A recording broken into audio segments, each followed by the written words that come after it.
Session number 3 is opportunity monopolized.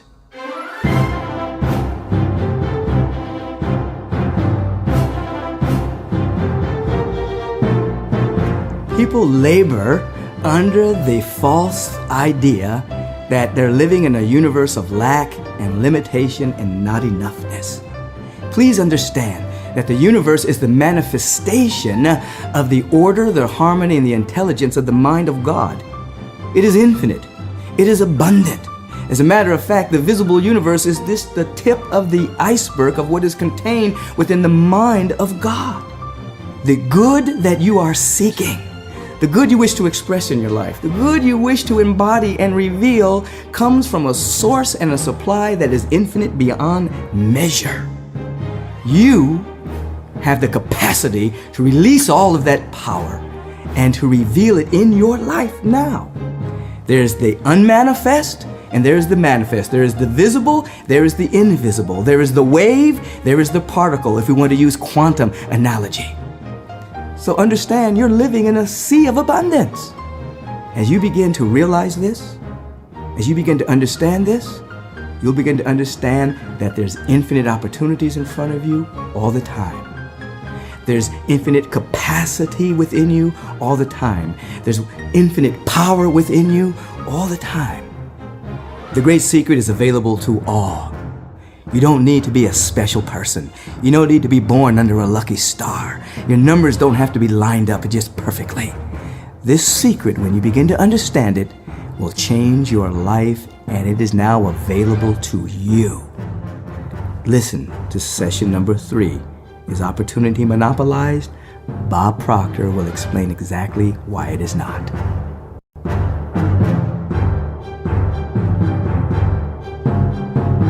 Many years ago, I read where Emerson said, "What lies before you and what lies behind you are tiny matters compared to what lies within you." And as you go through this particular session, you're going to find out that Emerson was right on the money.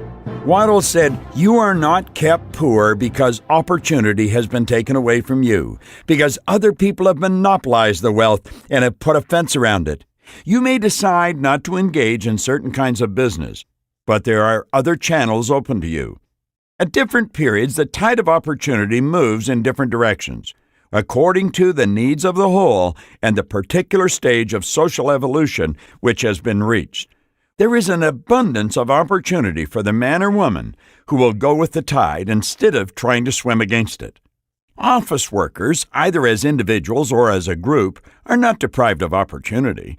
The workers are not being kept down by their masters, by the powers of big business and the conglomerates. As a group, they are where they are because they do things in a certain way.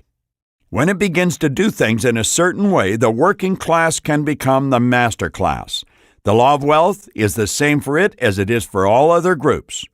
Workers will remain where they are as long as they continue to do as they do. The individual worker, however, is not held down by the ignorance or the mental slothfulness of one's class. This individual can follow the tide of opportunity to riches.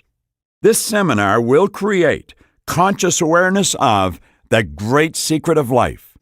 No one is kept in poverty by a shortness in supply of the riches. There is more than enough for all. A palace as large as the Capitol at Washington could be built for every family on earth from the building material available in the United States of America alone.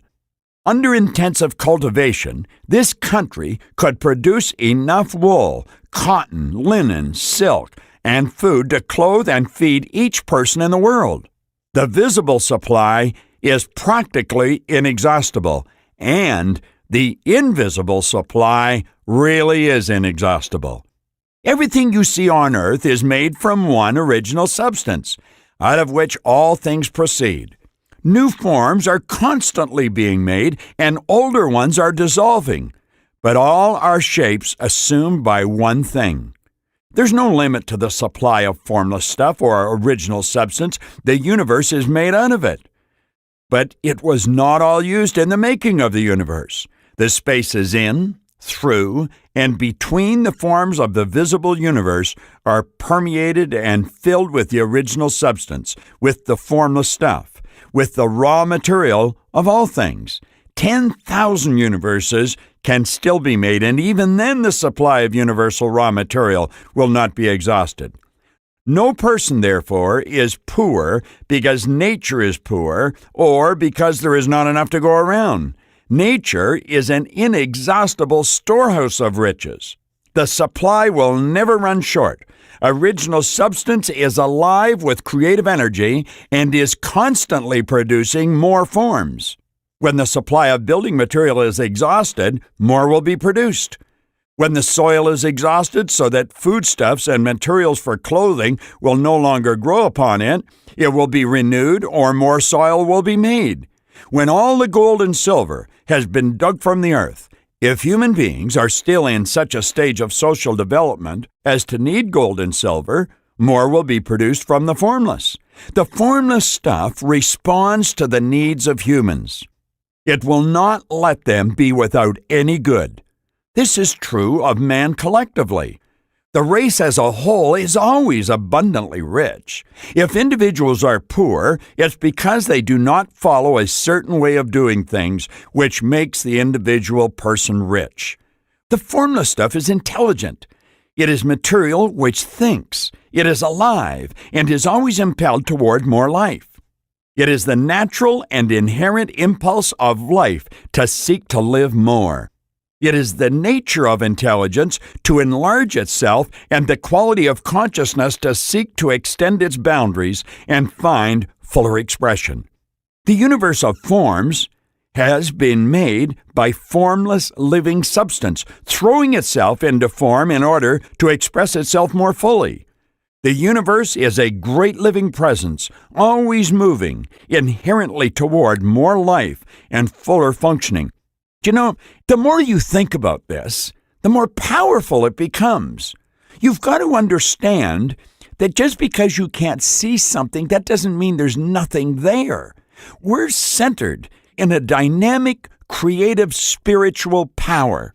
And we've been gifted with phenomenal mental faculties. We can change anything in our world, but we've got to understand these basic concepts that Wallace Wattles was genius enough to put in print for us.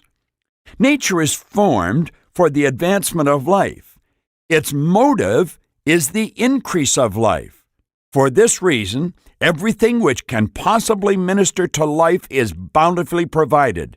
There can be no lack unless God is to contradict himself and nullify his own words. You are not kept poor by a shortness in supply of riches.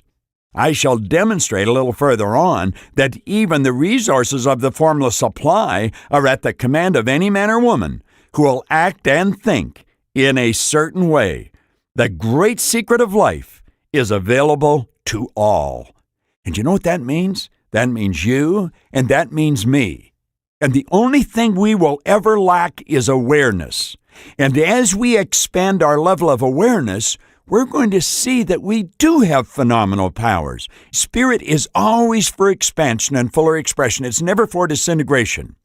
I have become aware, after studying this material for the past close to 50 years, that if a program of personal growth, which this falls into that category, does not have a spiritual foundation, the program is incomplete.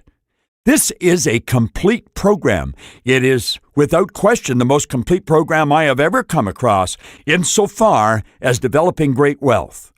And you've got it in your hands. You're listening to the explanation of it right now. You want to be filled with gratitude. Just repeat to yourself how grateful you are for having this phenomenal material to expand your level of awareness.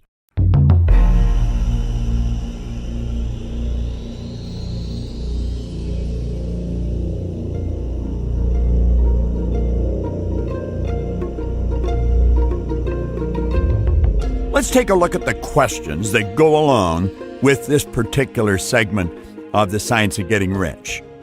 The first question is, show that opportunity cannot be monopolized.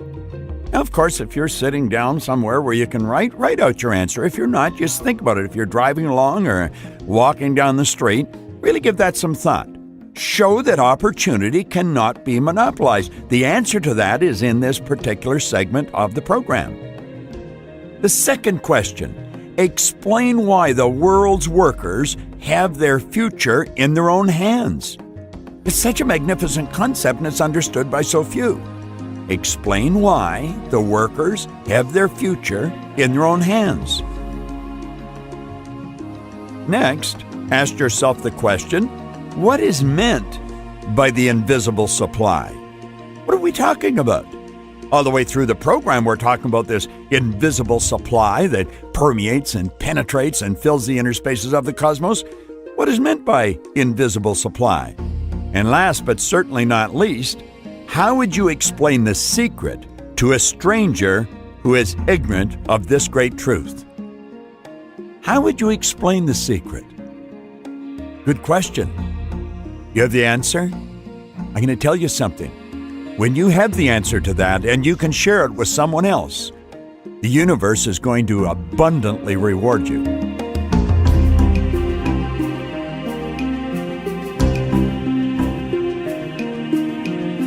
All right, now, from the exercise section of this particular segment of the program, we take and we understand that all things are possible. Now, if opportunity is not limited, and you can have anything you desire, I want you to begin making a list mentally or physically on a sheet of paper, what you really want, what you seriously want that money will buy. That's a great exercise. Now, understand this. Deciding what you want is your responsibility. How it's going to happen is God's responsibility. So don't worry about how it's going to happen. This is a great exercise. You're writing down or you're thinking of what you want. You're not spending any time thinking of where the resources are going to come from. You're not spending any time thinking of where the money's going to come from, where the help is going to come from. The only prerequisite is want. What do you seriously want? Make a list.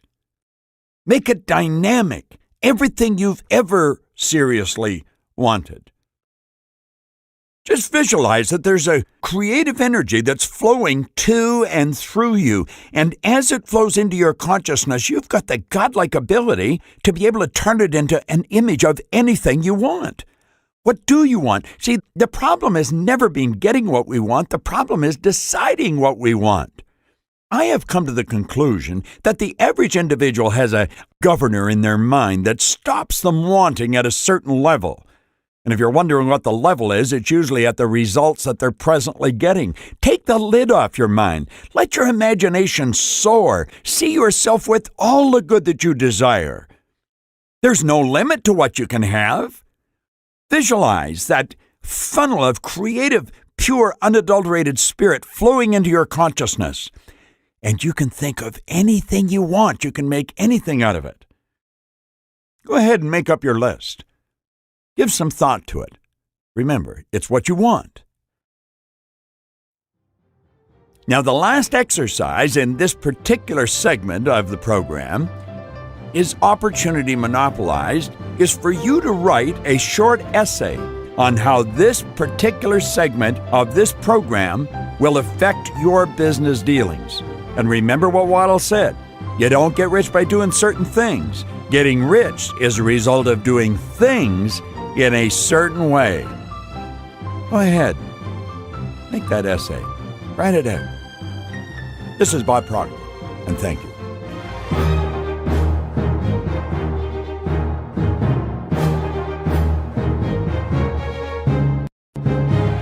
Hello, this is Jack Canfield. This session is one that I really like. Is opportunity monopolized? You know, I learned at a very young age that opportunity can never be monopolized. As I pointed out in The Secret, in the early stages of my professional career, I had the very good fortune of working with W. Clement Stone. He had the unique ability of turning what many would consider a bad situation into a tremendous opportunity. Thankfully, as a result of spending time with him, some of that rubbed off on me, and I have certainly benefited from it in some amazing ways. In the very first line of this session, Wallace Wattles was right on the money, when he said that no person is kept poor because opportunity has been taken away from him. And in another part of the session, Bob Procter emphasized a couple of lines that should capture everyone's attention. Bob pointed out that the visible supply is practically inexhaustible, and the invisible supply is really inexhaustible. Everything you see on earth is made from one original substance, and there is no limit to this original substance. Therefore, no person is poor due to the fact that nature is poor, or that there's not enough to go around. That's just not the way the universe works. There is always more than enough to go around. Unfortunately, most people are simply not aware of it. Right now, you're probably not aware of what you're feeling in your left foot. But as soon as I say left foot, you become aware of it, don't you? Your left foot is there, sending out signals whether you're aware of it or not. But as soon as I mentioned it, your awareness expanded to take in your left foot. Likewise, the abundance of opportunity is also always out there in the universe, whether you are currently aware of it or not. Fortunately, you are now participating in this program, which is expanding your awareness so that you will start seeing these opportunities everywhere. As our understanding of this abundance of opportunity takes root in our consciousness, we begin to recognize that regardless of where we are or what we're doing, opportunity is always staring us right in the face. All we have to do is become aware of its presence. And by working through this program, studying each page, completing each exercise, answering every question, you're not only going to become aware of its presence, you're going to be enjoying the benefits of the good life, just as everyone in The Secret is doing.